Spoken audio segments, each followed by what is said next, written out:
When the Israelites eventually did reach the Promised Land, the first thing they were commanded by God to do was to destroy all the altars and images that had been set up there by pagan tribes to honor Baal and Asherah.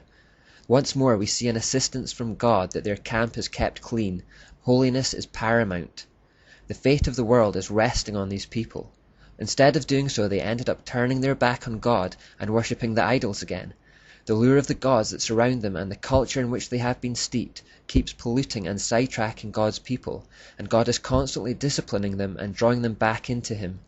The battle between God and Satan for this people group manifests itself as a tug of war, where the Israelites are constantly rebelling and being restored.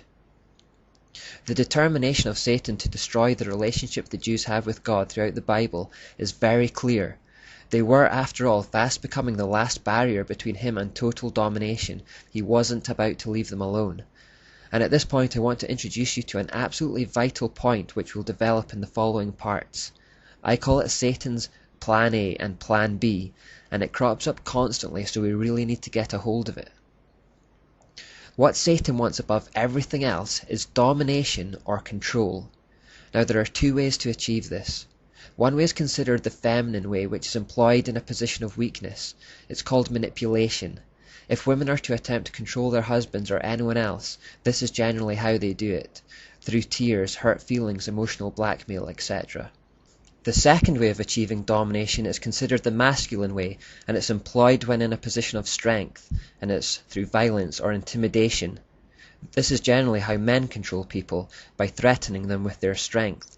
So there's a feminine way associated with the moon goddess or Asherah, which I refer to as Plan A, and a masculine way associated with the sun god or Baal that I refer to as Plan B. But both techniques are aiming for the same satanic end, which is control or domination. Now, up until this stage of human history, Satan had always managed to get his way with Plan A, subtle manipulation.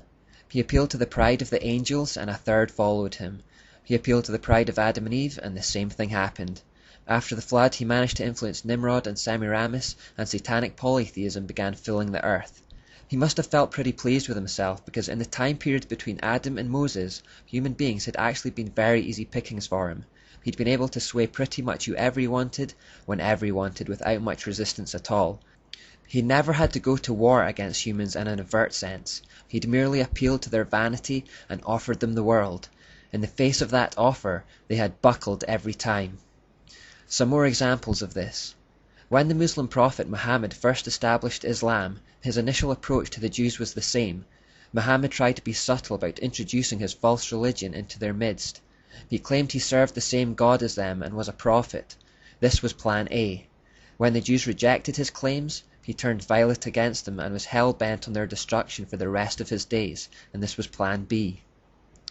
When Jesus was in the wilderness prior to the commencement of his ministry, Satan tempted him with Plan A. He promised him land, wealth, and status.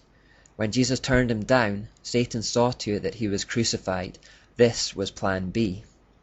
When Edmund finds himself in Narnia in The Lion, the Witch, and the Wardrobe by C.S. Lewis, the White Witch is charming and polite, offering him Turkish delight and hot chocolate. This is Plan A. When Edmund comes to his senses, she goes after him, demanding his life, and she would have had it too if Aslan had not ransomed it. This was Plan B. Plan A is manipulation, and Plan B is intimidation. These are the two ways for Satan to reach the same target, domination. He wants to dominate the earth. Now, up until this stage, Satan had gone with Plan A as far as the Jews were concerned. He thought they could be swayed and tempted to follow him like the rest of the world if he pitched it just right. He was wrong. It had won him some battles, but it just wasn't winning him the war. God was determined enough to keep restoring them to him, to keep drawing them back into him, and to keep forgiving them, no matter how many times they strayed. And so Satan has regularly switched to Plan B. Across the world and throughout history, the Jews have frequently been threatened with extermination, enslavement, and persecution. Hatred of the Jews in nations, organizations, and individuals is often a telltale sign of Satan's influence behind the scenes.